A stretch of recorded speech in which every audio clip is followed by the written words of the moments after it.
नमस्कार, मेरा नाम है विवेक सिंह और एक नई सच्ची कहानी में आपका फिर से स्वागत करता हूँ। आज की हमारी जो कहानी है वो कहानी कहीं ना कहीं आपको चौंका देगी। आपने एक मूवी देखी होगी गब्बर। जी हाँ, गब्बर में भले ही जो एक मेन मुख्य किरदार निभाते हैं उनका एक हाथ नहीं होता शुरू से। उनके कुछ फेमस डायलॉग भी है। इस कहानी पे कहीं ना कहीं वो फेमस डायलॉग आधारित है। कहीं ना कहीं आपको उस मूवी से आपको रिलेट करेगी आज की ये कहानी। तो चलिए कहानी को आगे तक सुनिएगा। तब तक आप चाहे पहले तो चैनल को सब्सक्राइब कर लीजिए। हमारे इसकी जो स्टोरी है वो कहानी है यूपी के बिजनौर की। जी हाँ, आज की हमारी जो कहानी है वो यूपी के बिजनौर में एक जगह है नजीबाबाद। नजीबाबाद का एक लगने वाला जगह आदर्श नगर। इस कहानी है 4 अप्रैल साल 2025 की।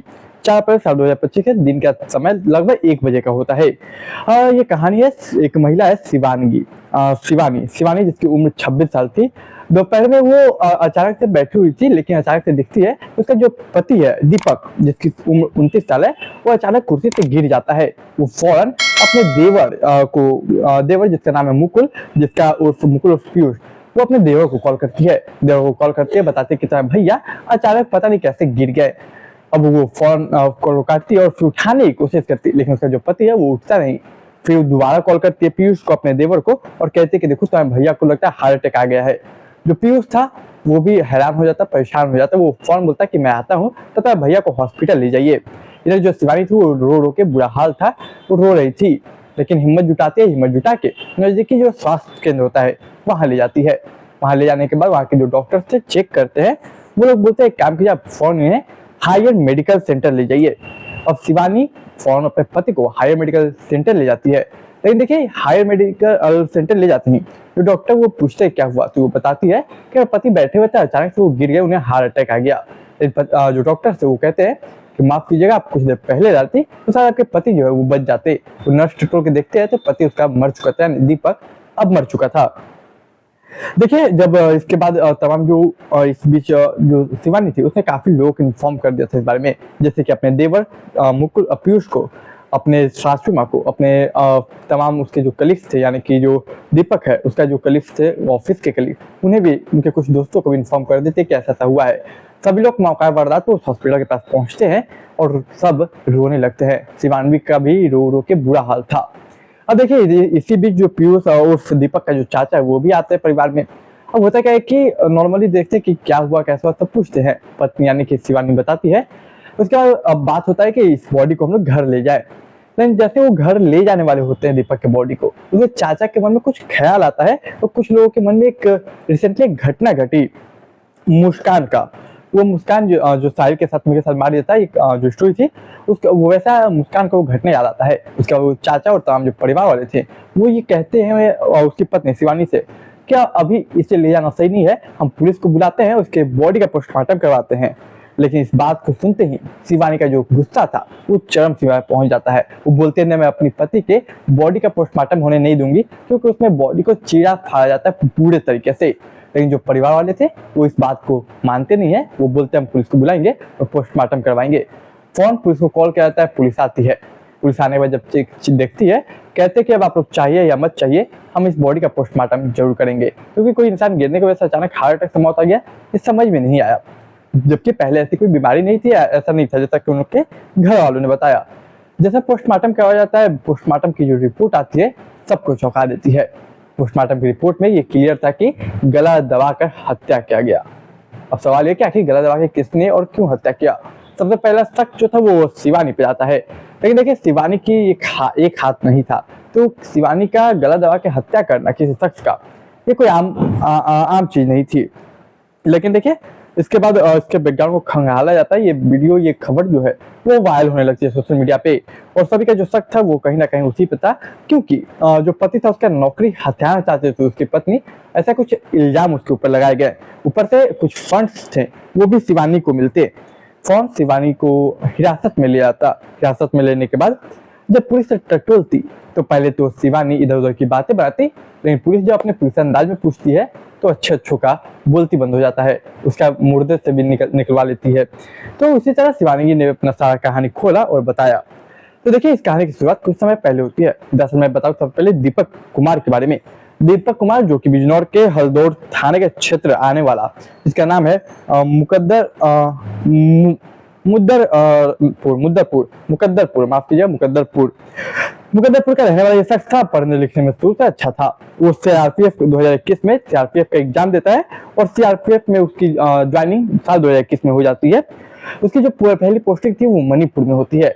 सब कुछ सही चलता है, लेकिन जो दीपक कुमार था उसे सीआरपीएफ की जॉब पसंद नहीं थी। उसे कोई ऐसा काम चाहिए था जो कि ऑफिस में बैठ के हो और आराम से कर सके, ज्यादा ताकि ज्यादा टेंशन ना रहे। इसलिए वो आई की प्रिपरेशन करता है, थोड़ा और हार्ड वर्क करता है।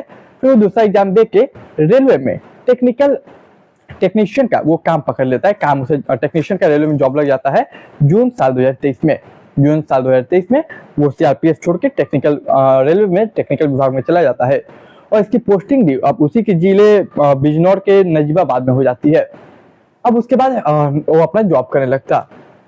इसी बीच एक रिलेटिव में किसी की शादी थी। उस रिलेटिव की शादी में वो जाता है।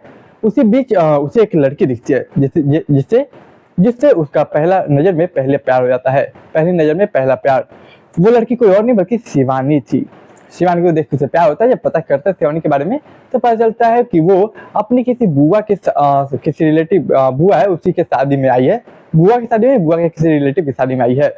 इसके बाद वो शिवानी से बातें करता है, अपने दिल की बात वो बता देता है शिवानी को और कहता है कि मैं तुमसे शादी करना चाहता हूँ। देखते देखते दोनों के बीच बात आगे बढ़ती है और फिर वो दोनों शादी के लिए एक दूसरे का प्रपोजल एक्सेप्ट करते हैं। वो तारीख थी 17 जनवरी साल 2024 जब वो दोनों शादी कर लेते हैं। शादी करने के बाद इनका घर और परिवार सब कुछ अच्छा चल रहा था। देखते देखते वक्त गुजरता है। समय आता है अक्टूबर साल 2024 में उनकी प्यार की निशानी वेदांत आता है। जी हाँ, वेदांत उनका बेटा वो आता है। इसके बाद अक्टूबर साल 2024 में आता है। उसके बाद कुछ समय होता है, कुछ समय गुजरता है तो उसकी जो पत्नी है वो ये इच्छा जताती है कि देखिए मुझे यहाँ नहीं रहना है, मैं यहाँ नहीं रहना चाहती हूँ। पति जो था वो कहता है क्या बात है, क्या दिक्कत है? तो नहीं, मैं आपके साथ रहना चाहती हूँ अकेले। इसके बाद वो अपना जो सरकारी क्वार्टर वगैरह होता है उसमें ले जाता है। तो वो बोलती मुझे यहाँ भी नहीं रहना, हम एक क्वार्टर में रहते हैं, मतलब प्राइवेट मकान में रहते हैं, मुझे वहाँ रहना है। फिर जनवरी के महीने की ही बात है जब वो लोग आदर्श नगर में आ जाते हैं। आने के बाद वो वहाँ पे शिफ्ट कर जाते हैं। सब कुछ तो सही चल रहा था। बच्चे जो था वो भी उसके साथ खेलता तो काफी अच्छा लगता, काफी प्यार करता, बहुत प्यार था। लेकिन क्या होता अचानक से शिवानी को कि जब भी उसका पति घर आता तो वो उदास हो जाती थोड़ी, और जैसे वो जाता लगता है कि वो खुश हो जाती है। अब रिसेंटली एक कांड हुआ मुस्कान वाला। वो कांड के बाद जो पति है दीपक, उसका शक अपनी बीवी पे थोड़ा ज्यादा बढ़ जाता है। उसके पहले भी कुछ शक होता है जब आदर्श नगर में आया था तो उसकी बीवी का किसी और के साथ अफेयर है। ये जब कांड होता है मुस्कान, उसके बाद उसका शक और बढ़ जाता है कि उसका बीवी का किसी और के साथ अफेयर है। ये शक और तब बढ़ता है जब मार्च साल 2025 में होता है कि उसके घर वाले जो है, गांव वाले जो है दीपक के, वो कहते हैं कि एक काम करो, अपने बीवी और बेटा को लेके आ जाओ, मुंडन भी नहीं हुआ, मुंडन भी करवाना है। लेकिन देखिए शिवानी जाने से मना कर देते, कहते कि मुझे नहीं जाने हैं। देखिए इधर वो जो दीपक था वो 4 अप्रैल साल 2025 को अपने कपड़े वगैरह सब चीज पैक कर चुका था। अब जब कपड़े वगैरह सब पैक कर चुका है तो वो जाने को रेडी नहीं है। 4 अप्रैल साल 2025 को वो सुबह में नाश्ता वगैरह बनाती है। अब उसके समझ में आता है कि वो करे तो करे क्या। वो फौरन उसके खाने में 4 नशीली गोलियां मिला के देती है। 4 नशीली गोलियां खाने के बाद नाश्ता वगैरह होता है।